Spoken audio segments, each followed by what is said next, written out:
आज मैं एक भविष्यवाणी कर रहा हूं, तुम्हारे पुराने लेवल से तुम ऊब जाओगे, क्योंकि परमेश्वर तुम्हें नए लेवल का मसा आज दे रहा है। इस मीटिंग के दौरान तुम कंफर्टेबल नहीं रहोगे उस पुराने लेवल में, क्योंकि परमेश्वर ठान चुका है तुम्हें नेक्स्ट लेवल पर लेके जाने के लिए। Receive in the name of Jesus.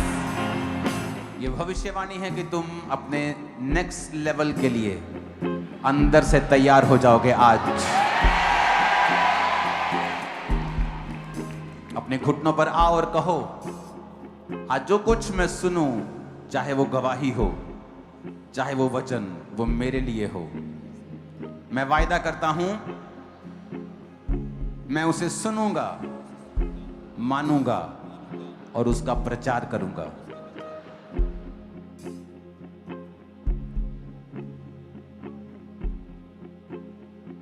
फिर से कहो, मैं उसे सुनूंगा, उसे मानूंगा और उसका प्रचार करूंगा।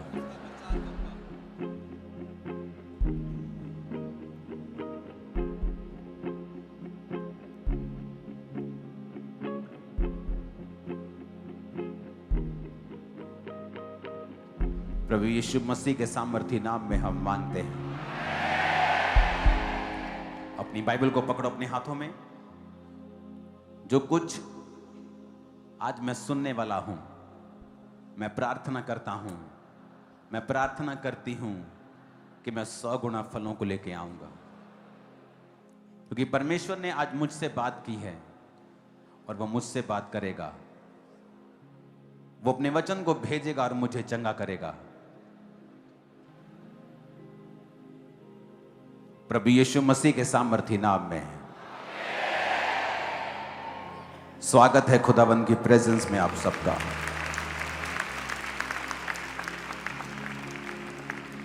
मेरा आज बिलीव है कि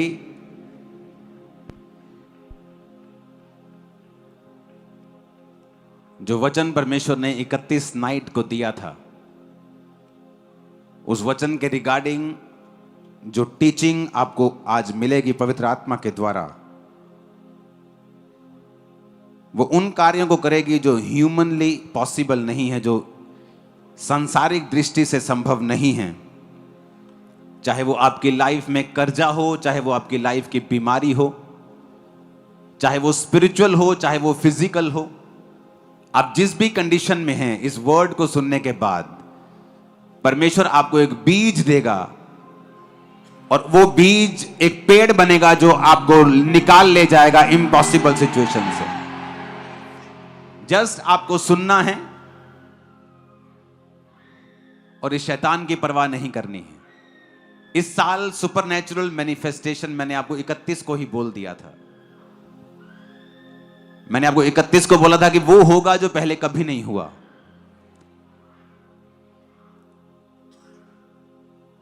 तो ये परमेश्वर की प्रेजेंस है, उसकी हुजूरी है चर्च में, और शैतान के लिए ये बिल्कुल अनबेरेबल है, उसके लिए सहन करना मुश्किल है।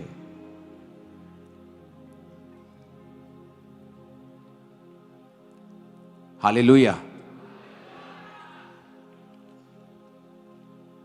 परमेश्वर ने जब भी आपको बाइबल में कोई इंस्ट्रक्शन दी है, जैसे उसने पौलुस के द्वारा कहा कि पवित्र आत्मा से परिपूर्ण होते जाओ, दाखरस के मतवाले मत बनो, क्योंकि दाखरस आपकी स्पिरिट को शेक करता है।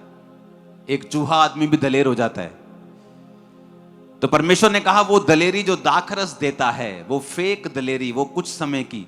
अगर तुम दाखरस पीते रहोगे तो पवित्र आत्मा तुम्हें वो दलेरी नहीं देगा जो सदा की है। इसलिए जब पतरस और पौलुस ने एक लंगड़े को चंगा किया, पतरस और यूहन्ना ने एक लंगड़े को चंगा किया, तो लोगों ने कहा क्या ये अनपढ़ और साधारण मनुष्य नहीं है जो हमारे बीच में रहते हैं, मछली का काम करता है, कोई कारपेंटर है, कोई इलेक्ट्रिशियन है। आज के समय का आप लगा लो, उस समय तो बिजली नहीं होती थी। आज के समय के आम लोग नहीं, आपको जो आप बातें करते हैं कि ये आम नहीं है क्या, ये कारपेंटर नहीं है क्या, ये मछली पकड़ने वाला नहीं है क्या, ये सब्जी वाला नहीं है। इसको इतनी दलेरी कहां से आ गई कि ये लंगड़े को चंगा कर रहा है, ये याजकों से बहस कर रहा है, ये महायाजकों के साथ बात कर रहा है। इसको इतनी दलेरी कहां से आ गई कि ये राजाओं के सामने भी शर्माता नहीं है, ये राजाओं के सामने भी घबराता नहीं है। तो उन्होंने कहा, हाँ मुझे पता है। ऐसा क्यों है? क्योंकि ये यीशु के साथ रहे हैं। जब आप परमेश्वर के प्रेजेंस में रहते हैं, उसकी प्रेजेंस को सोखते हैं, आप वचन को सुनते हैं, परमेश्वर की हुजूरी में समय बिताते हैं, तो फिर आप साधारण मनुष्य नहीं रहते हैं और आपके अंदर सुपरनैचुरल एबिलिटीज आती हैं, अलौकिक चीजें आती हैं, साइंस एंड वंडर्स परमेश्वर आपको देता है, मिरेकल अनॉइंटिंग आपको देता है।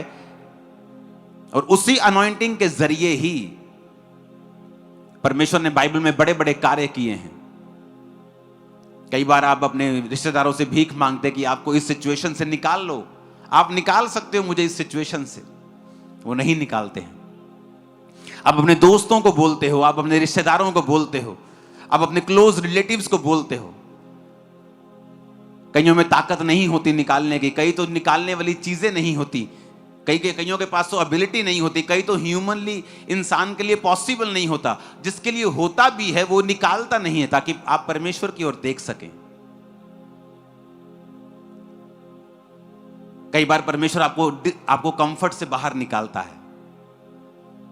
आपको वही चीज एक महीना पहले अच्छी लग रही होती है, लेकिन एक महीने बाद आपको लगता है कि नहीं, मुझे अब कुछ चेंज करना है।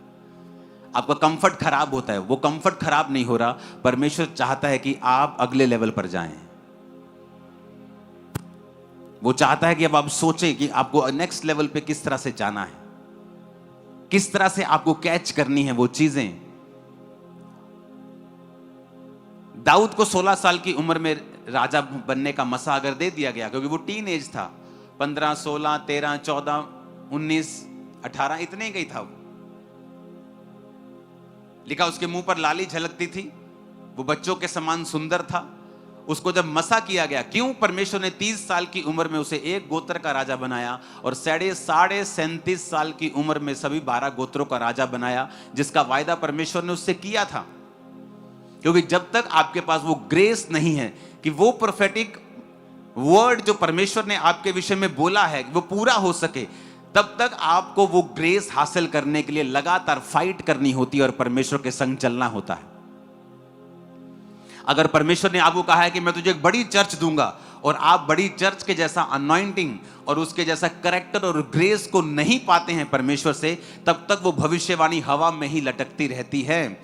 जब परमेश्वर आपसे वायदा करता है मैं तुझे कर्जे से आजाद करूंगा, मैं तुझे फाइनेंशियली ब्लेस करूंगा, तब हमें यह देखना है कि प्रभु की इच्छा है कि वो हमें फाइनेंशियली ब्लेस करना चाहता है। नेक्स्ट काम हमारा होता है टाइथ देना, हमें बीज बोना, जहां भी परमेश्वर के मिशनरी काम हैं वहां पर अपना हिस्सा देना। जब आप प्रोफेटिक वर्ड को पा लेते हैं, इसलिए पौलुस ने कहा तीमुथियुस को कि जो भविष्यवाणियां तेरे विषय में की गई हैं उनके अनुसार तू अच्छी लड़ाई को लड़। इसका मतलब भविष्यवाणियां अपने आप पूरी नहीं होती, उनके अनुसार फिर हमें लड़ाई लड़नी पड़ती है। अगर मुझे फाइनेंशियली ब्लेस होना है तो मुझे देखना होता है कि इस साल मेरे बीज मेरे पुराने साल के बीजों से कहीं अधिक होंगे। अगर मुझे आत्मा में बढ़ना है, मुझे देखना है कि मेरी प्रार्थना में मेक श्योर करूंगा कि 2025 से ज्यादा हो, मेरी डेडिकेशन 2025 से भी ज्यादा हो।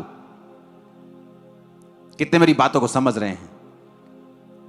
नहीं तो वो सारी भविष्यवाणियां हवा में ही लटकी रहती हैं, वो कैंसिल नहीं होती, वो आपके रिस्पॉन्स का इंतजार कर रही होती है कि जो परमेश्वर ने आपके विषय में कहा है वो हवा में लटका रहेगा, लेट हो जाएगा जब तक आप उसके विषय में फाइट नहीं करेंगे। परमेश्वर ने कहा अब्राहम को कि 400 वर्ष के बीतने के बाद मैं अपनी प्रजा को छुड़ा के लेके जाऊंगा। तो वो कंफर्टेबल, तो उन्हें लगता था कि 400 साल जब हो जाएंगे तो परमेश्वर हमें छुड़ा लेगा। अभी तो 398 साल हुए हैं।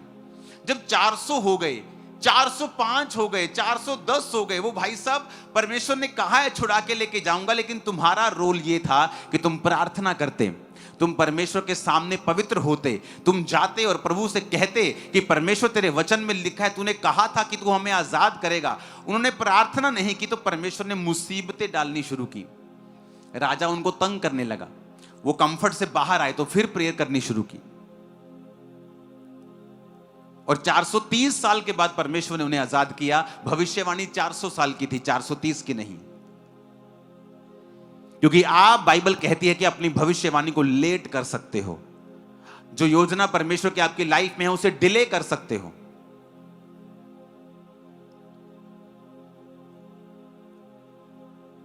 बहुत सी ऐसी प्रचार के मैंने देखे जिनको परमेश्वर ने कहा था तुम मैरिज मत करना, लेकिन जब ऐसा लड़का मिला जो आत्मिक, होने लगा कि ये भी आत्मिक है, मैं भी आत्मिक हूं, हम दोनों मिलकर प्रभु का ही काम करेंगे, हम तो ऐसा करेंगे वैसा करेंगे, अपने मन को मनाने की कोशिश की, शादी कर ली, परमेश्वर ने यूज करना बंद कर दिया। चर्च में जाती थी, प्रचार करती थी, लेकिन परमेश्वर ने वैसा कभी इस्तेमाल नहीं किया जब तक उसने वो नहीं किया जो प्रभु चाहता था। भविष्यवाणियां आपके विषय में की गई हैं, बाइबल कहती है उनके अनुसार तू अच्छी लड़ाई को लड़, तू फाइट कर।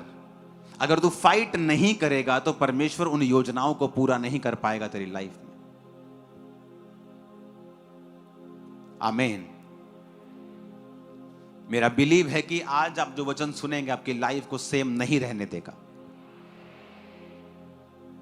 और याद रखो, परमेश्वर ने कहा है कि इस साल आप सुपरनैचुरल मैनिफेस्टेशन को देखोगे, ऐसी अलौकिक मिरेकल्स को आप देखोगे, ऐसी मैनिफेस्टेशन होंगी, शैतान एकदम से जाहिर हो जाएगा, बिल्कुल नंगा कर देगा परमेश्वर उसको, मैं बता रहा हूं। आपको मालूम हो जाएगा आपके किस फैमिली में किस जगह पे शैतान काम कर रहा है। लोगों को सपने आएंगे परमेश्वर के, अन्य जाति लोगों को परमेश्वर के सपने आएंगे, एंजल्स दिखाई देंगे।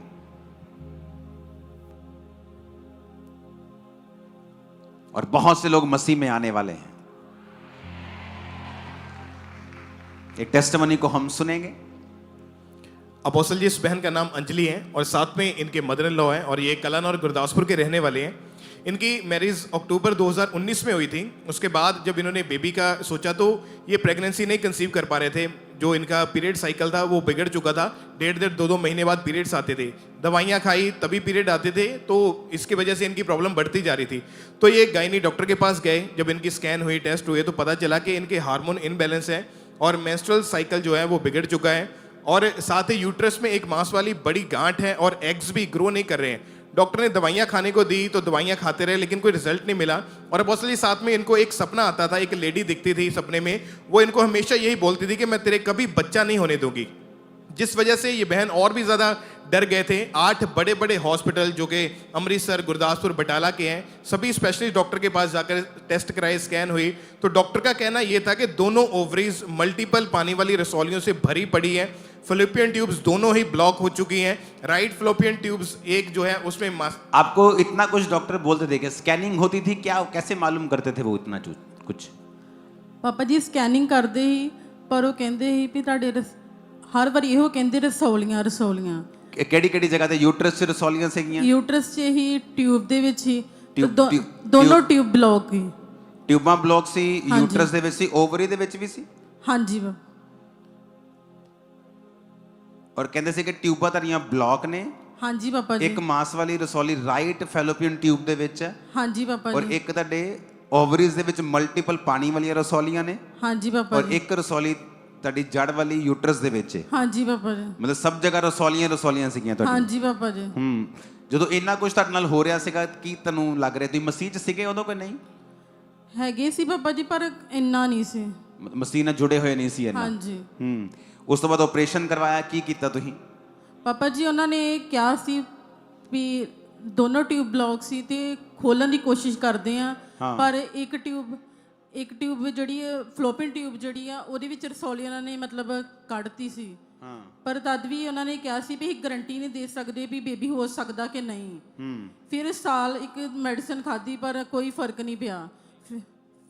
ਫਿਰ ਸਾਰੇ ਆਪਰੇਸ਼ਨਸ ਕਰਾਉਣ ਤੋਂ ਬਾਅਦ, ਹਾਂਜੀ, ਟਿਊਬਾਂ ਖੁਲਵਾਉਣ ਤੋਂ ਬਾਅਦ ਵੀ ਜਦੋਂ ਪ੍ਰੈਗਨੈਂਸੀ ਤੁਹਾਡੀ ਨਹੀਂ ਸੀ ਹੁੰਦੀ, ਰਿਜ਼ਲਟ ਨਹੀਂ ਆਇਆ, ਤਾਂ ਤੁਸੀਂ 7 ਹਸਪੀਟਲ ਘੁੰਮ ਚੁੱਕੇ ਸੀ? ਹਾਂਜੀ। 8ਵੇਂ ਹਸਪੀਟਲ ਨੇ ਕਿਹਾ ਕਿ ਜਦੋਂ ਤੁਸੀਂ ਇੰਨਾ ਕੁਝ ਕਰਕੇ ਦੇਖ ਲਿਆ, ਹਾਂਜੀ ਪਾਪਾ ਜੀ, ਰਸੌਲੀਆਂ ਵੀ ਕਢਾ ਲਈਆਂ, ਸਫਾਈ ਕਰਾ ਲਈ, ਤਾਂ ਵੀ ਤੁਹਾਡਾ ਕੁਝ ਕਲੀਨ ਨਹੀਂ ਹੋਇਆ, ਮਤਲਬ ਬੇਬੀ ਨਹੀਂ ਹੋ ਰਿਹਾ, ਕਿ ਤੁਸੀਂ ਹੁਣ IUI ਕਰਵਾਓ। ਹਾਂਜੀ पापा जी। अपोस्टल जी, मार्च 2023 में इनका IUI हुआ और मई 2023 में इनका IVF हुआ और दोनों ही वो असफल रहे। डॉक्टर ने इनको बोला कि अब दोबारा से फिर से आपका IVF करेंगे, पर हमारी इस चीज़ के लिए कोई गारंटी नहीं है कि आप कभी माँ बन पाएंगे, और 1% भी गारंटी डॉक्टर नहीं देते थे। और इन्होंने 4 साल लगातार दवाइयाँ खाई और हर महीने एग ग्रो करवाने के लिए इनको इंजेक्शन लगता था, और 4 साल हर महीने वो हज़ारों रुपए का इंजेक्शन महंगा होता था, उसको लगाते गए। 8 हॉस्पिटल बदल ले, सोलियों का ऑपरेशन करवा के देख लिया, IVF IUS सब कुछ करवा के देख लिया, कोई रिजल्ट नहीं था। उम्मीद पूरी तरह से खत्म हो चुकी थी।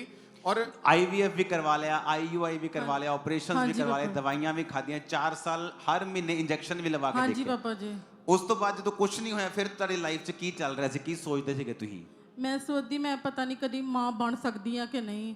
ਫਿਰ ਮੇਰੇ ਸਾਸੂ ਮਾਂ ਇਹਨਾਂ ਨੇ ਪਿੰਡ 'ਚ ਕਿਸੇ ਬੰਦੇ ਨੇ ਦੱਸਿਆ ਵੀ ਅਸੀਂ ਪਾਸਟਰ ਅੰਕਲ ਨਾਲ ਜਾਂਦੇ ਆ। ਫਿਰ ਮੰਮੀ ਕਹਿੰਦੇ ਵੀ ਮੈਂ ਵੀ ਜਾਂਦੀ ਆ ਭਲਾ। ਮੰਮੀ ਮੇਰੇ ਆਏ, ਚਰਚ ਆਏ ਤੇ ਮੰਮੀ ਨੇ ਗਵਾਹੀਆਂ ਸੁਣੀਆਂ ਤੇ ਇਹਨਾਂ ਦਾ ਵਿਸ਼ਵਾਸ ਵਧਿਆ। ਫਿਰ ਇਹਨਾਂ ਨੇ ਮੈਨੂੰ ਕਿਹਾ ਵੀ ਤੂੰ ਜਾ ਚਰਚ। ਫਿਰ ਮੈਂ ਆਪਣੇ ਚਾਚਾ ਜੀ ਦੇ ਬੇਟੇ ਦੇ ਨਾਲ ਮੈਂ ਚਰਚ ਆਈ। ਫਿਰ ਮੈਂ ਇੱਥੇ ਵੀ ਗਵਾਹੀਆਂ ਸੁਣੀਆਂ। 20 ਸਾਲ ਬਾਅਦ ਬੱਚਿਆਂ ਦੀ ਬਲੈਸਿੰਗ ਮਿਲੀ। ਫਿਰ ਮੇਰਾ ਵਿਸ਼ਵਾਸ ਵਧਿਆ। ਫਿਰ ਮੈਂ ਕਿਹਾ ਲੇ ਹੈਂਡ ਦਾ ਮੈਂ ਫਾਰਮ ਭਰਾਉਂਦੀ ਆ। ਫਿਰ ਮੈਂ ਲੇ ਹੈਂਡ ਦਾ ਫਾਰਮ ਭਰਾਇਆ। ਫਿਰ ਮੈਂ ਇਹੋ ਸੋਚਦੀ ਹਾਂ ਮੇਰੇ ਪਾਪਾ ਜੀ ਮੇਰੇ ਤੇ ਲੇ ਹੈਂਡ ਕਰਨਾ। ਪਾਪਾ ਜੀ ਨੇ ਮੇਰੇ ਤੇ ਲੇ ਹੈਂਡ ਕੀਤੀ। 25/6/2023 ਚ ਲੇ ਹੈਂਡ ਕੀਤੀ। ਫਿਰ ਮੈਂ ਘਰ ਚਲੇ ਗਈ। ਪਾਪਾ ਜੀ ਨੇ ਜਦੋਂ ਸਿਰ ਤੇ ਹੱਥ ਰੱਖਿਆ ਮੈਂ ਇੱਕਦਮ ਡਿੱਗ ਗਈ। ਮੇਰਾ ਸਰੀਰ ਇੱਕਦਮ ਹੌਲਾ ਹੋ ਗਿਆ। ਮੈਂ ਇੱਕਦਮ ਜਿੱਦਾਂ ਮੈਂ ਠੀਕ ਹੋ ਗਈ ਹਾਂ। ਫਿਰ ਮੈਂ ਜਦੋਂ ਘਰ ਗਈ ਹਾਂ ਮੈਂ 18 ਤਰੀਕ ਨੂੰ ਮੈਂ ਡਾਕਟਰ ਕੋਲ ਗਈ ਹਾਂ। ਮੇਰੇ ਪੀਰੀਅਡਸ ਰੁਕੇ ਸੀ। ਡਾਕਟਰ ਜੀ ਨੇ ਕਿਹਾ ਵੀ ਤੁਹਾਡਾ ਨਾ ਤੁਸੀਂ ਆਓ। ਮੈਂ ਫਿਰ ਪਰ ਇਹ ਕਹਿੰਦੀ ਮੈਂ ਦੁਬਾਰਾ IVF ਕਰਵਾਉਣ ਚਾਹੁੰਦੀ ਹਾਂ। ਫਿਰ ਮੈਂ IVF ਕਰਵਾਇਆ ਉਹਨਾਂ ਕੋ। ਪਰ ਉਹਨਾਂ ਨੇ ਮੇਰੇ ਪੈਸੇ ਲੇ ਹੈਂਡ ਕਰਾਉਣ ਤੋਂ ਪਹਿਲਾਂ ਜਿਹੜਾ ਸੈਕੰਡ IVF ਹੋਣਾ ਸੀ ਉਹਦੇ ਲਈ ਤੁਸੀਂ ਬੁੱਕਡ ਸੀਗੇ ਤੁਸੀਂ? ਹਾਂਜੀ। ਡਾਕਟਰ ਨੇ ਤੁਹਾਨੂੰ ਬੁੱਕ ਕਰਕੇ ਡੇਟ ਦਿੱਤੀ ਹੋਈ ਸੀ ਕਿ ਲੇ ਹੈਂਡ ਤੋਂ ਪਹਿਲਾਂ ਕਿ ਸੈਕੰਡ ਤੁਹਾਡਾ ਹੁਣ IVF ਅਸੀਂ ਕਰਨਾ ਤੇ ਤੁਸੀਂ ਹੁਣ ਆ ਜਾਈਓ। ਫਿਰ ਤੇ ਜੂਨ ਦੇ ਵਿੱਚ ਤੁਸੀਂ ਪ੍ਰਾਰਥਨਾ ਜਿਹੜੀ ਕਰਵਾਈ ਔਰ ਜੁਲਾਈ 2023 ਦੇ ਵਿੱਚ IVF ਕਰਵਾਉਣ ਵਾਸਤੇ ਤੁਸੀਂ ਹਸਪੀਟਲ ਗਏ? ਹਾਂਜੀ ਬਾਬਾ ਜੀ। IVF ਕਰਵਾਉਣ ਗਈ ਤੇ ਫਿਰ ਮੈਂ ਕਿਹਾ ਵੀ ਚਲੋ। ਮੇਰੀ ਮੰਮੀ ਕਹਿੰਦੇ ਨਹੀਂ ਤੂੰ ਨਾ ਪਹਿਲਾਂ IVF ਨਹੀਂ ਕਰਵਾਉਣਾ, ਸਟਾਰਟ ਨਹੀਂ ਕਰਾਉਣਾ ਪ੍ਰੋਸੈਸ, ਪਹਿਲਾਂ ਟੈਸਟ ਕਰਾ ਤੂੰ, ਪਹਿਲਾਂ ਤੂੰ ਟੈਸਟ ਕਰਾ। ਫਿਰ ਉਹਨਾਂ ਨੇ ਮੇਰਾ ਅਲਟਰਾਸਾਊਂਡ ਕੀਤਾ ਪਰ ਡਾਕਟਰ ਨੂੰ ਪਤਾ ਲੱਗ ਗਿਆ ਸੀ ਵੀ ਇਹ ਪ੍ਰੈਗਨੈਂਟ ਆ। ਪਰ ਉਹਨਾਂ ਨੇ ਫਿਰ ਵੀ ਕਿਹਾ ਮੈਨੂੰ ਯੂਰਿਨ ਟੈਸਟ ਕਰਵਾ। ਤੁਸੀਂ ਲਿਖਿਆ ਕਿ ਡਾਕਟਰ ਹੈਰਾਨ ਸੀਗੇ। ਹਾਂਜੀ। ਉਹ ਗੱਲ ਦੱਸੋ ਮੈਨੂੰ, ਉਹ ਮਜ਼ਾ ਆਉਂਦਾ ਸੁਣ ਕੇ। ਪਾਪਾ ਜੀ ਫਿਰ ਨਾ ਯੂਰਿਨ ਟੈਸਟ ਕਰਵਾਇਆ ਤੇ ਯੂਰਿਨ ਟੈਸਟ ਤੇ ਮੇਰੇ ਹਸਬੰਡ ਕਹਿੰਦੇ ਇਹ ਤੂੰ ਨਾ ਪ੍ਰੈਗਨੈਂਟ ਆ। ਮੈਂ ਇੱਕਦਮ ਸ਼ੌਕ ਹੋ ਗਈ। ਮੈਂ ਇੰਨਾ ਰੋਈ। ਫਿਰ ਮੈਂ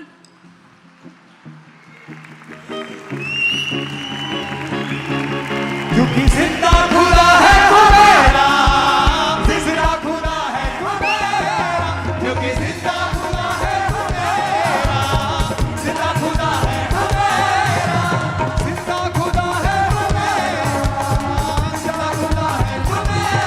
हालेलुया। ਤੁਸੀਂ ਲਿਖਿਆ ਡਾਕਟਰ ਹੈਰਾਨ ਸੀਗੇ, ਉਹ ਤੁਹਾਡਾ ਰੋਣਾ ਬੰਦ ਨਹੀਂ ਸੀ ਹੋ ਰਿਹਾ। ਹਾਂਜੀ। ਇਹ ਸੀਨ ਸਮਝ ਨਹੀਂ ਆ ਰਿਹਾ ਕਿ ਇਹ ਲੇਡੀ ਰੋਈ ਜਾ ਰਹੀ ਹੈ, ਡਾਕਟਰ ਹੈਰਾਨ ਹੈ, ਹੋ ਕੀ ਰਿਹਾ? ਹਾਂਜੀ ਪਾਪਾ ਜੀ। ਮੈਂ ਪੈਸੇ ਵੀ ਜਮ੍ਹਾਂ ਕਰਵਾਤੇ। ਉਹਨਾਂ ਨੇ ਕਿਹਾ, ਨਰਸ ਨੇ ਕਿਹਾ ਵੀ ਇਹਨਾਂ ਨੂੰ ਪੈਸੇ ਵਾਪਸ ਦੇ ਦਿਓ, ਇਹਨਾਂ ਦਾ ਟੈਸਟ ਪੋਜ਼ਿਟਿਵ ਆ, ਇਹ ਹੁਣ ਪ੍ਰੈਗਨੈਂਟ ਆ।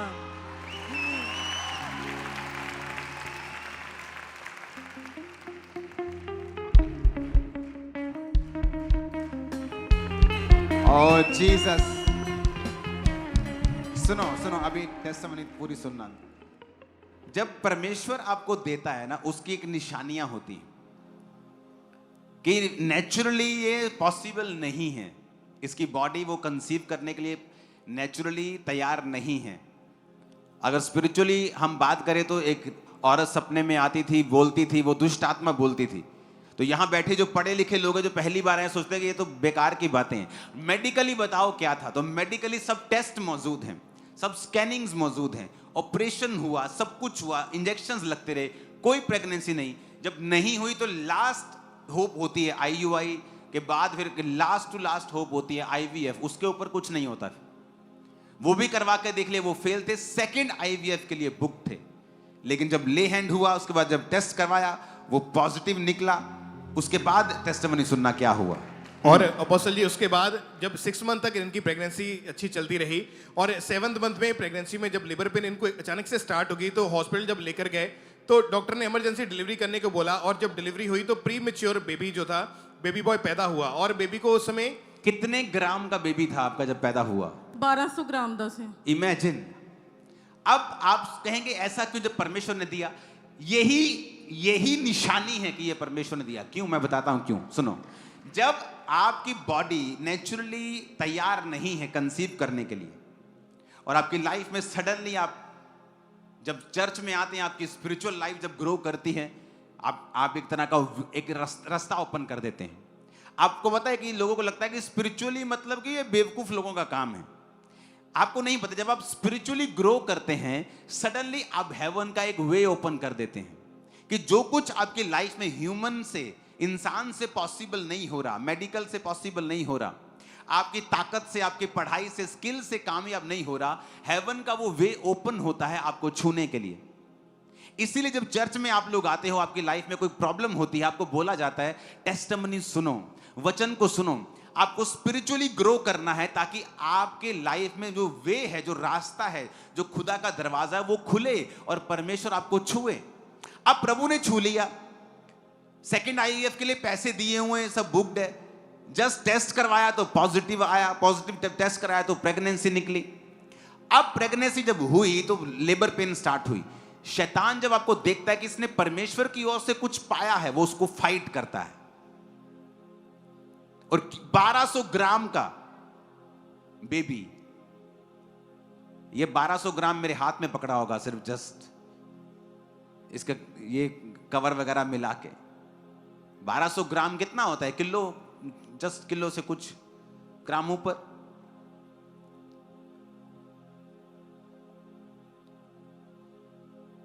$1200 ग्राम का बेबी हुआ। लंग्स नहीं बने थे, इसके प्रॉपर नहीं बने थे। हाँ जी पापा जी। कोई गारंटी डॉक्टर्स नहीं दे रहे थे। हाँ जी पापा। क्या हुआ उसके बाद? फिर सुनना। अपोस्टल जी, इन्होंने एएनएम हॉस्पिटल प्रेयर लाइन के ऊपर बच्चे की प्रेयर रिक्वेस्ट को सेंड किया और 9 जनवरी 2024 की बात है, प्रेयर माउंटेन से अपोस्टल जी आपने जूम ऐप के थ्रू बच्चे के ऊपर ले हैंड प्रेयर करी थी। उसकी वीडियो है हमारे पास। आपने स्पेशल नाम लिया बच्चे का और उसके लिए प्रेयर करी। अंजलि, प्रीमेच्योर बेबी,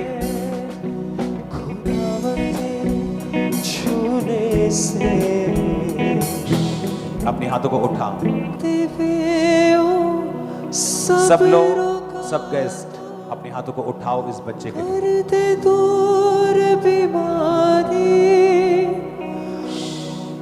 इस बच्चे की छाती के ऊपर क्या सूजन है, किस प्रकार की? क्या कोई बता सकता है इसके पास जो है?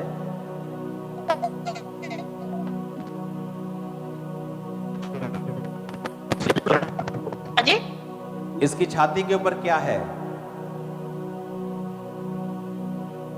ये वाला टेम्परेचर प्रॉपर लाइट हो गया। पाक लहू है जिंदे बख्शदा, जिंदगी जावे।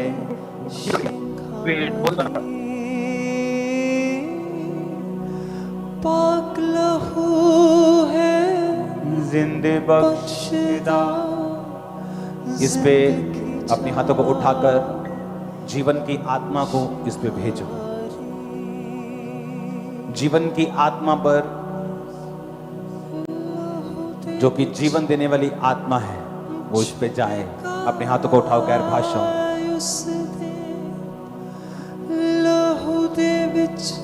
जीसस, आप लाइफ देने वाले खुदा हैं। आपके घर में कोई मौत नहीं है। इस बच्चे को भी आपने बनाया है, प्रीमेच्योर नहीं, आज से ये मैच्योर बेबी हो इन जीसस नेम। इसके सारे अंग बराबर हो जाए राइट नाउ।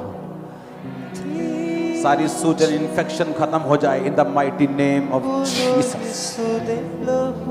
ये बड़ा हो खुदावंद, चर्च में आए टेस्टिमनी को देने के लिए खुदावंद। In the mighty name of Jesus आमीन। हो जाए बरकत हमारी। बोलो यीशु दे लहू, यीशु दे लहू दी जय। बोलो यीशु दे लहू दी जय, यीशु दे लहू दी जय। बोलो यीशु दे लहू। जो कोई नाच कर इस गवाही को सेलिब्रेट करेगा, वो अपनी गवाही के साथ जल्दी आने वाला है चर्च में। यीशु दे लहू दी जय। बोलो यीशु दे लहू दी जय, यीशु दे लहू दी जय। बोलो यीशु दे लहू दी जय। लहू दे विच छुटकारा उस दे, लहू दे विच छुटकारा उस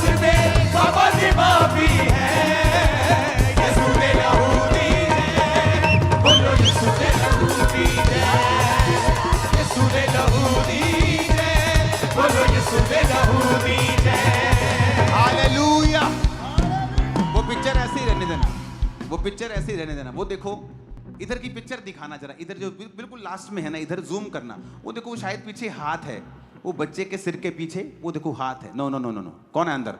वो देखो इधर जो लाल सा बच्चा है उसके पीछे वो शायद हाथ है ना, वो उंगली है ना, देखो वो उंगली है ना, वो देखो। इससे मालूम होता है आपको बच्चे का साइज क्या था। देखो वो देखो। ओ यस, हाँ अब फुल पिक्चर दिखाना। No no no, full full full, double full, yes. अगर आप देखोगे यहाँ आईसीयू में, आईसीयू से भी ज्यादा एनआईसीयू लग रहा है मेरे को।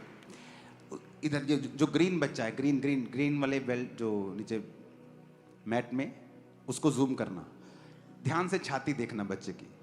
इधर करो और, यस, और करो। नो नो नो, कौन है अंदर? कौन है अंदर? ये आदमी जितना बोला उतना कर अंदर। नो, बैक करो उसे। ये वाला इधर राइट साइड, उसकी छाती, हाँ ये देखो, ध्यान से छाती देखो इसका। आपको मालूम होगा ये नॉर्मल नहीं था। ये देखा, पहले शैतान होने नहीं दे रहा था, जब हो गया तो वो कहता वापस लेके जाऊंगा। सुनो, जिस जीसस ने पहले दिया था, अगर उसी जीसस के पास रहेंगे तो वो छीनने नहीं देगा। अब इस बेबी को दिखाओ, कौन कहेगा ये वही है? ओ तारीफ करो जितनी कर सकते हो। शिफा देवे ओ सब सुनो, फाइट करना। अब मेरे को मालूम, मैं जब प्रेयर कर रहा हूं, मेरे को नहीं पता कि ये प्रोफेटिक बेबी है, ये कैसे हुआ मेरे सामने। जस्ट मेरे को ये भी नहीं पता होता आज कौन है प्रेयर के लिए, प्रेयर लाइन में कौन है जो जूम पे आज आएगा, मेरे को कुछ नहीं पता। वो जस्ट लगा के रखते, मैं आता हूं, जिस पे आत्मा कहता है मैं उसको छूता जाता हूं, बाकी को बोलता हूं अपने हाथ उठाओ, परमेश्वर आपको छू रहा है, दैट्स इट। मुझे थोड़ी पता ये चर्च से मिला है या प्रभु से मिला है। ये चर्च के लोगों को भी अवेयर होना पड़ता है कि जब उस शैतान ने अटैक किया तो मुझे उसी जगह वापस जाना है और उसी अनॉइंटिंग के नीचे जाना है जिसने मुझे छुड़ाया था।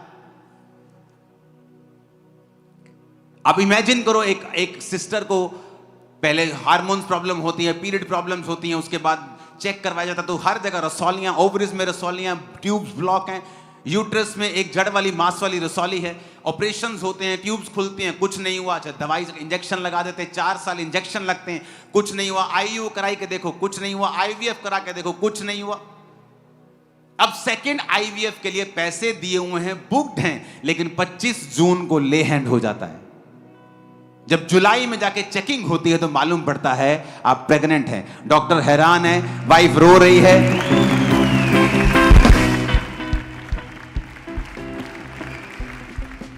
होना तो उल्टा चाहिए था कि जिससे पैसे वापस ले उसको रोना चाहिए था। मजाक कर रहा हूं, आप समझ रहे मेरी बात को। डॉक्टर्स खुदा की ओर से हैं, लेकिन जब परमेश्वर ठान ले कि आपको कुछ दिखाना है कि जो कोई नहीं कर सकता उसे मैं कर सकता हूं।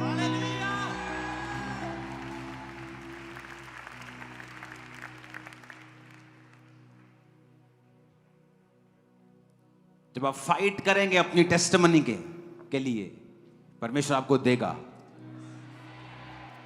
जब आप स्पिरिचुअल चीजों के लिए अपने आप को ओपन करते रहेंगे और पुश करते रहेंगे अपने को स्पिरिचुअल लाइफ में आगे बढ़ने के लिए, क्योंकि ये आसान नहीं है। जिस शैतान ने लोगों को पकड़ा होता है वो कहता है ये मेरा शरीर है, मैं इसको छोड़ के नहीं जाऊंगा। लेकिन ये आपका काम होता है पुश करते रहना अपने आप को स्पिरिचुअल लाइफ की ओर, अपने आप को धक्का मारते रहना, और सडनली एक दिन आप डिलीवर हो जाएंगे। सडनली कुछ बड़ा आपकी लाइफ में होगा। जो रास्ते आपके बंद हो चुके हैं इस सिस्टर की तरह, वो सब रास्ते आज इस अनॉइंटिंग के नीचे ओपन हो रहे, फेवर आपको मिले। यीशु मसीह के सामर्थ्य नाम में आमीन हो जाए। आशीष हमारी। जब आपकी लाइफ के ऊपर ग्रेस आएगी, आप वैल्यूएबल हो जाएंगे। एक कार जिसको आप जब मर्जी जाके ले लो, एक रॉयल्स रॉयस जिसको आपको लेने के लिए अपना नाम लिखवाना पड़ता है, फिर वो आपको चेक करते हैं, आपका स्टेटस देखते हैं, फिर देते हैं। पैसे की तो बात ही नहीं है, चेक करेंगे आपको।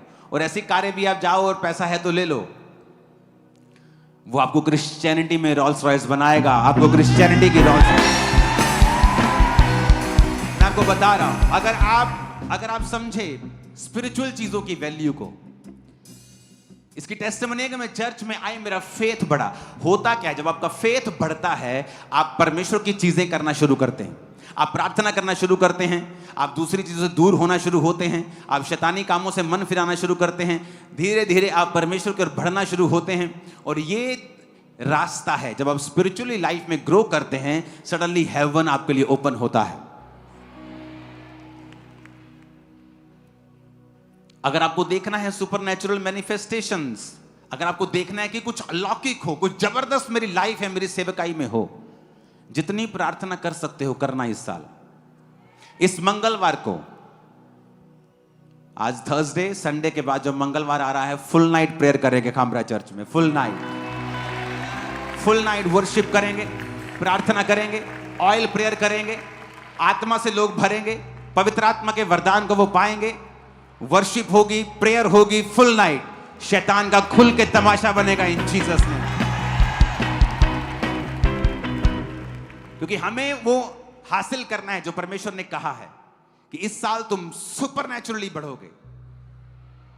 वो तुम्हें नजर आएगा कि कुछ हो रहा है जो पहले कभी नहीं हुआ। अपने घुटनों पे आओ, अपने हाथों को उठाओ, और मैं आपकी लाइफ के ऊपर भविष्यवाणी करता हूं, जो आपने आज तक नहीं देखा, आज इस सभा के दौरान खुदा का आत्मा आपको छुए, ग्रेस दे और आप देखने पाए इन Jesus name. In the mighty name of Jesus, आमीन। ऊंचाई आशीष हमारी। अपने हाथों को उठाओ, उस सिस्टर को भी बोलो जो गवाही देके गई है, अपने पेट पे हाथ रखे। खुदा बाप, इसे ब्लेस कर, इसे क्लीन कर और शुद्ध कर, इसका पेट और क्लीन हो, और क्लीन हो इन जीसस नेम। अंधकार की शक्तियां कार्य न कर सके। पेट ब्लेस हो, यूट्रस ब्लेस हो, ट्यूब्स ब्लेस हो इन जीसस नेम, आमीन। ऊंचा ये बरकत तुम्हारी और तुम सबकी। अपने हाथों को उठाओ। जितने काम इम्पॉसिबल हैं ह्यूमनली, इंसानों के लिए, आपकी लाइफ में, financially, physically, mentally, spiritually, grace को हासिल करो और वो सारे काम पॉसिबल हो इन जीसस नेम। Hallelujah, hallelujah. उत्पत्ति 30, उसमें एक इंसिडेंट हुआ, उसको मैं पढ़ता हूं। 31 आयत में लिखा है, उत्पत्ति 30, जेनेसिस 30 उसकी 31। उसने कहा, मैं तुझे क्या दूं? याकूब ने कहा, तू मुझे कुछ ना दे, मेरे लिए काम कर, मैं तेरी भेड़ बकरियों को चराऊंगा और उनकी रक्षा करूंगा। मैं आज तेरी सब भेड़ बकरियों के बीच होकर निकलूंगा, और जो भेड़ बकरी चित्ती वाली चित्तकबरी, जो भेड़ें काली, जो भेड़ें चित्तकबरी चित्ती वाली हूं, उन्हें मैं अलग कर रखूंगा और मेरी मजदूरी में वे ही ठहरेंगी। जब आगे को मेरी मजदूरी की चर्चा तेरे सामने चले तो धर्म की यह साक्षी होगी कि बकरियों में से जो कोई ना चित्ती वाली ना चित्तकबरी हो, और भेड़ों में से जो कोई काली ना हो, वो मेरे पास निकले तो चोरी की ठहरेंगी। तब लाबान ने कहा, तेरे कहने के अनुसार हो। और उसने उसी दिन धारी वाले और चित्तकबरे बकरों और सब चित्ती वाली और चित्तकबरी बकरियों और उनमें से जो कुछ जिनमें कुछ उजलापन था, उनको और सब काली भेड़ों को अलग करके अपने पुत्रों के हाथ सौंप दिया।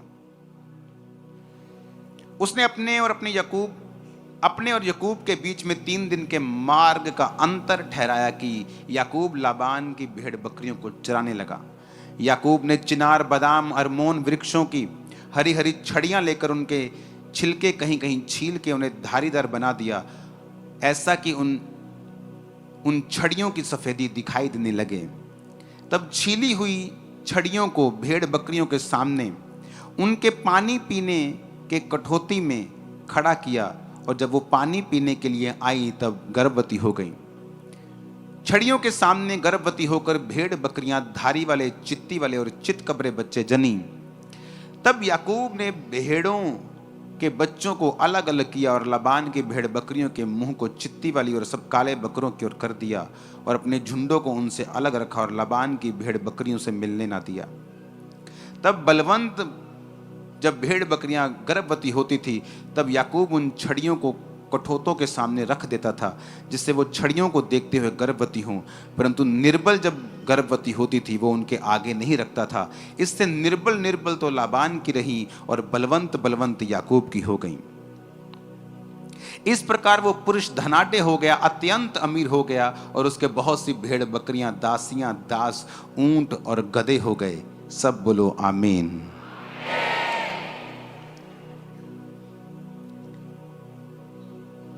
याकूब एक ऐसी सिचुएशन में है जहां पर उसे परमेश्वर का हाथ ही बचा सकता था। लव मैरिज का चक्कर पहले उसने डाल लिया, जो उसका बाप आराम से शादी की और खुदा ने उसकी औरत को भेजा और वो ब्लेस्ड मैरिज में रहे। अपने बाप की गवाही को फॉलो ना करके लव मैरिज को लाइन को फॉलो करने लगा और 7 साल अपनी वाइफ के लिए सेवा की। जब 7 साल बाद भी उसकी बड़ी बहन उसको मिली और 7 साल फिर उसने अपनी वाइफ के लिए फिर सेवा की और फिर जब जाने लगा तो 7 साल भेड़ बकरियों को फिर चराया और फिर अभी भी उसका जो ससुर था उसको जाने नहीं देना चाहता था। अगर वो जाता तो उसकी फैमिली टूटती, उसकी वाइफ्स मानती चाहे ना मानती, उसे कुछ पता नहीं था। एक ऐसी सिचुएशन की याकूब कुछ नहीं कर सकता था, हेल्पलेस था वो, बिल्कुल हेल्पलेस कि इसमें मैं कुछ नहीं कर सकता हूं, प्रभु ही कर सकता है। और बाइबल कहती है कि उसने जब कहा कि अभी तुझे भेड़ बकरियों के लिए तू मेरी सेवा कर, भेड़ बकरियों को चरा, क्योंकि तेरे चराने से वो बहुत ज्यादा बढ़ गई हैं। क्योंकि वो धर्मी था और जब धर्मी को आप किसी काम को देते हो तो निशानी होती वो काम फलवंत होता है। जहां एक करप्ट आदमी, जहां एक व्यभिचारी आदमी को आप कोई काम दोगे वो काम कभी फलवंत नहीं होगा। लेकिन एक धर्मी को जब आप कोई काम देते हो, चाहे वो आपके किसी भी एरिया में क्यों ना हो, चाहे वो स्पिरिचुअल एरिया हो, फाइनेंशियल एरिया हो, एडमिनिस्ट्रेशन हो, आपको हमेशा जो स्पिरिचुअल लोग हैं जो परमेश्वर की भाषा को समझते हैं आपको ज्यादा कामयाब मिलेंगे। अब यहां पर वो फंस चुका है और उसने, बाइबल कहती है, उसने, परमेश्वर ने उसको एक दर्शन दिया, एक विजन दिया और उस विजन के मुताबिक उसने अपने ससुर से बात की कि ठीक है, मैं तेरी भेड़ बकरियों को चराने के लिए तैयार हूं, लेकिन एक शर्त के ऊपर। अपने पड़ोसी को बोलो, परमेश्वर असंभव काम को करेगा। आमीन। अब उसने कहा एक ऐसा काम करते हैं हम लोग, हम 2 झुंड बना लेते हैं, 2 झुंड कर लेते हैं, एक इधर वाला झुंड और एक इधर वाला झुंड। कहता तू आज इन सब बकरियों में घूम, इन सब भेड़ों में घूम और जो जो भेड़ तुझे लाइनों वाली दिखाई देती है, लाइनों वाली भेड़, चितकबरी, काली, कहता वो सारी निकाल ले, सारी अलग कर दे इनसे। मतलब भूरी भूरी रह गई, काली भी निकाल ले, चितकबरी निकाल ले, डॉटेड निकाल ले, लाइनों वाली निकाल ले, ये सारा जो मसालेदार माल है ना सारा निकाल ले। तू मेरे को सिंपल सिंपल दे दे, भूरी दे दे, चिट्टी दे दे, और फ्यूचर में अब मैंने सारी तेरे को भेड़े दे दी, चितकबरी, लाइनों वाली सब तेरे को दे दी। फ्यूचर में मेरे झुंड में जहां ये एक भी डॉटेड चित्ती वाली बकरी नहीं है, फ्यूचर में अगर ये मेरे झुंड में होगी तो वो मेरी तनख्वाह होगी। उसके मामा ने सोचा, उसके ससुर ने सोचा कि ये तो बेवकूफ है, बकरी पूरी, ओदा घर वाला पूरा, ते न्याणे चितकबरे कित्थों ने? भेड़ वाइट भेड़ का घर वाला वाइट, तो बच्चे भी क्या होंगे? तो उसने कहा कि ठीक है, अगर जितने चितकबरी लाइनों वाले धारी वाले बच्चे तेरे में होंगे वो तेरी तनख्वाह। कहता ठीक है। उसने 3 दिन का अंतर ठहराया कि अगर तू यहां चराएगा, मेरी धारी वाली तेरी भेड़ मिक्स ना हो जाए तुझ में, तो मेरे बच्चे 3 दिन के मार्ग में चराएंगे। तू यहां चराएगा जलंधर में, तो मैं लुधियाने में चराऊंगा। उसने कहा ठीक है, सौदा हो गया, सब फाइनल हो गया। याकूब ने एक दर्शन देखा। उसने दर्शन देखा कि जो बकरियां गर्भवती हो रही हैं वो चित्तीदार बच्चों को पैदा कर रही हैं। सुनो, अब उसने क्या किया, पानी वाली जगह के ऊपर बादाम और 3 वृक्षों को छील के उनको चित्तीदार बना दिया। और जब बाइबल कहती है कि जब कोई मजबूत भेड़, जब कोई बलवंत भेड़ गर्भवती होती थी, तो वो पानी पीने उनको वहां लेके आता था जहां बादाम की और सब पेड़ों की छड़ियां छीली हुई हैं। जब कमजोर गर्भवती होती थी, वो उनको छड़ियों को उनके सामने नहीं रखता था।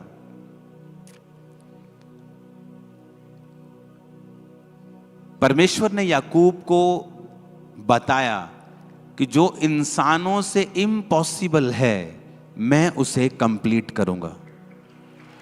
सुनो, अब जब मजबूत गर्भवती होती थी तो उनको वो सामने रखता था, और वो जब बच्चे पैदा करती थी वो धारी वाले होते थे। उनका डीएनए चेंज होता था। सुनो, अब जब बच्चे पैदा होने लगे, मजबूत बच्चे याकूब के बढ़ने लगे, और सब अच्छी बकरियां भेड़ें मोटे मोटे बच्चे पैदा करने लगी, और वो सारी धारी वाले होते थे। और जो कमजोर बकरियां थी, वो जो बच्चे पैदा करती थी, वो उन्हीं के जैसे होते थे, लाल भूरे होते थे, लेकिन वो कमजोर होते थे। जब दिन बीतते गए, साल बीतते गए, याकूब एक अमीर इंसान बन गया और परमेश्वर ने उसको छुड़ाया। सुनो, एक लड़की बिगड़ गई, मां क्रिश्चियन, और बिगड़ गई।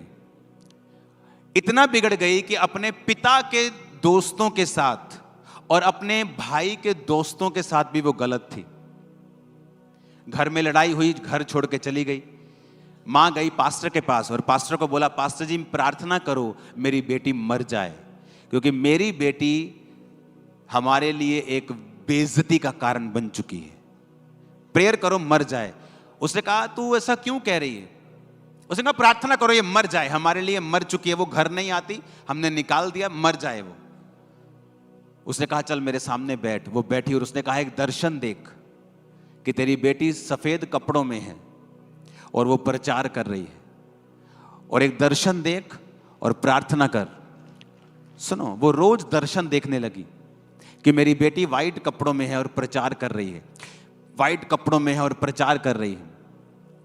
एक दोपहर को दरवाजे पे कोई नॉक करता है, उसकी बेटी अंदर आती है, और जैसे ही मां दरवाजा खोलती है, वो उसके लिए प्रार्थना कर रही थी तो वो उसको गले लगा लेती है और वो रोने लग जाती है, और वो कहती है कि मैं गाड़ी के नीचे आके सुसाइड करने जा रही थी, मेरे अंदर से आवाज आई कि अपनी मां को मिल एक बार। तो जब मैं आ रही थी मुझे ये था कि अगर मेरी मां ने मुझे स्वीकार नहीं किया तो मैं सुसाइड कर लूंगी, लेकिन जब वो अंदर आई, उसकी मां प्रार्थना कर रही थी विजन के साथ, दर्शन देखते हुए।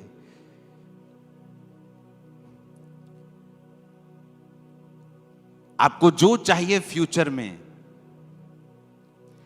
अपने दर्शन को फिट कर लो,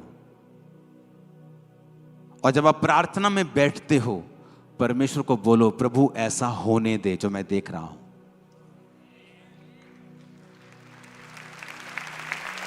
आपको शायद मालूम नहीं है, ऐसा करने की पावर ऑलरेडी आपके अंदर है। ऑलरेडी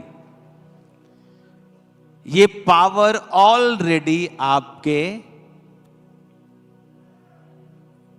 अंदर है ऑलरेडी।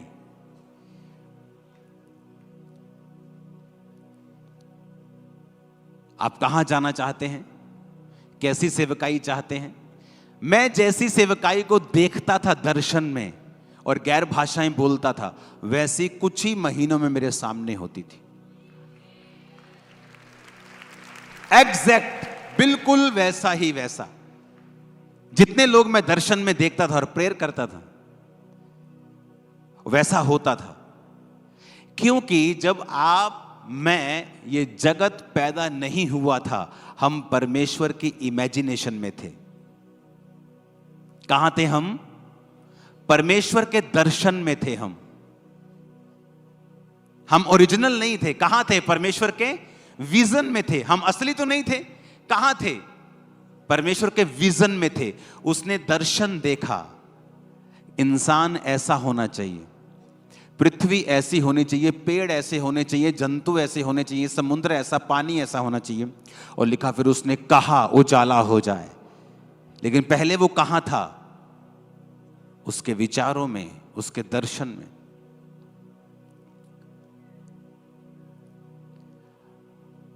आप चाहते हैं आप हेल्दी रहें, आप चाहते हैं कि आपकी लाइफ में मिरेकल हो, दर्शन देखो, विजन देखो।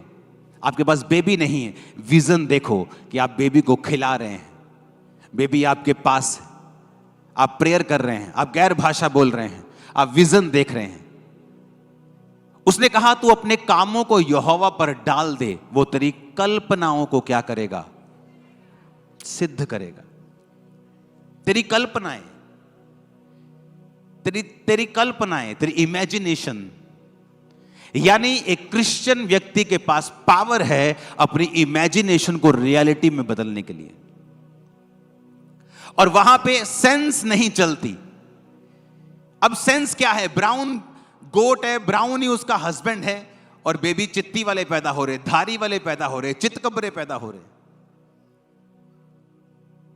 पहले तो उसके ससुर से बेवकूफ है। अब भेड़ वाइट है, सब वाइट हैं, तो बच्चे कैसे काले चिट्टे पैदा हो जाएंगे? लेकिन उसने कुछ देखा था।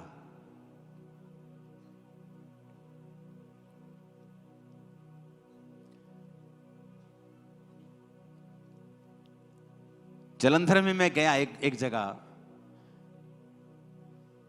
तब मेरे पास 50-60 लोग आते थे और मैं साउंड वाले के पास गया। जलंधर में बहुत बड़ा साउंड बनाने वाला आदमी। मैंने कहा मुझे साउंड चाहिए। कहता कितने? मैं कहा हजारों लोगों के लिए। कितने का आएगा? इतने लाख का। मैंने कहा अगर लोग इतने हो जाएं तो साउंड कैसे चलाते हो तुम लोग? ऐसे चलाते हैं। आपके पास कितने लोग आते हैं? मैं 50 लोग आते हैं। आप लाखों के बारे में क्यों पूछ रहे हो? क्योंकि वो कहां थे? यहां इमेजिनेशन में। और मुझे अंदर से मालूम था कि ये होगा, ऐसा होगा। अपने कामों को यहोवा पर डाल दो, तुम्हारी कल्पनाएं। अब उसने बैरियर नहीं लगाया कि बेटा 50,000 से ज्यादा कल्पना मत करना। कहा उसने मुझसे कहा कि 2 लाख से ज्यादा चर्च की कल्पना मत करना? नहीं कहा। हम परमेश्वर के बच्चे होने के बावजूद भी अपनी कल्पनाओं और इमेजिनेशन को बड़ा नहीं करते हैं। हम बड़ा नहीं सोचते हैं, बड़ी सोच के मुताबिक प्रार्थना नहीं करते हैं। उसने इम्पॉसिबल किया, देखो। और उन भेड़ों के सामने उसने छील के रख दी छड़ियां। जब वो देखती गई वैसा ही होता गया। इमेजिन करो आप क्या हुआ होगा उस समय कि पवित्र आत्मा ने कैसे जो भेड़ें उन छड़ियों को देखती रही होंगी, अंदर परमेश्वर ने डीएनए चेंज कर दिया। देखो, सोचो, आज की साइंस के पास पावर नहीं है ऐसा करने की। अगर वो एक आध के साथ करेंगे तो मिलियन डॉलर लगता है 2000 की भेड़ में। कि तुम कर भी लोगे, 2000 की भेड़ है तो 9 करोड़ तुम ऊपर लगा दोगे उसके। और परमेश्वर एक एक भेड़ को फ्री में कर रहा है, सिंगल सिंगल भेड़ को। और जो उसने नहीं किया कि जब कमजोर गर्भवती होती थी वो उनको पानी के सामने नहीं लेके आता था, उस पानी के सामने जहां पर वो छड़ियां छीली हुई पड़ी तो वो नहीं होती थी। आपके पास पावर है बाहर आने की। परमेश्वर की प्रेजेंस में बैठो, विजन्स को देखो, दर्शनों को देखो, अपने माइंड को उसकी जो उसको चौड़ा करो, थोड़ा उसे बड़ा करो, उसे परमेश्वर को समझो। उसने आपको पावर दी है इमेजिन करने की, और उसे पूरा करने की ताकत भी पवित्र आत्मा के द्वारा उसने आपको दी। अगर आप भी नहीं देखेंगे, अगर आप भी नहीं एक्सपेक्ट करेंगे तो परमेश्वर कैसे करेगा? उसने आपको पावर दी है, उसने आपको इमेजिनेशन की पावर दी है। आप परमेश्वर की प्रेजेंस में बैठे हैं, आप इमेजिन कर रहे हैं, परमेश्वर मैं ये दर्शन देख रहा हूं, मैं ये विजन देख रहा हूं। आप बैप्टाइज हैं, आपने प्रार्थना की है, आप टाइदर्स हैं, आप पूरी तरह से परमेश्वर में चल रहे हैं, अपने आप को पूरी तरह से परमेश्वर के हाथों में आपने सौंप दिया है, अपने कामों को परमेश्वर पे डाल दिया है। कोई कंडीशन नहीं है, तू चंगा करेगा तो मैं आऊंगा, नहीं करेगा, सब कुछ आपने परमेश्वर के हाथों में सौंप दिया है, अपने कामों को यहोवा पर डाल दिया है। उसने कहा तेरी कल्पनाओं को मैं सिद्ध कर दूंगा, जो तेरी कल्पना में है, जो तेरी इमेजिनेशन में है, मैं उसे सामने रख दूंगा। आपको रिजेक्ट किया गया, आपकी बेइज्जती की गई, इमेजिन करो कि दुनिया आपकी इज्जत करेगी।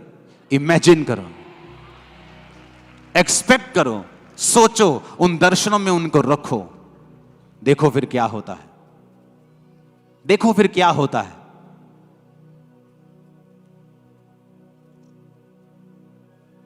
हालेलुया। इमेजिन किया, कर्म भी किया, इमेजिन किया, कर्म भी किया।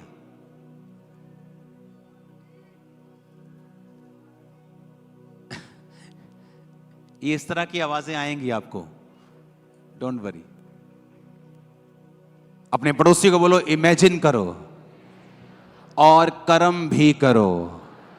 फिर से कहो और कर्म भी करो। तो जो तुमने इमेजिन किया है वो पूरा होने वाला है। आमीन। ऊंचाई आशीष हमारी।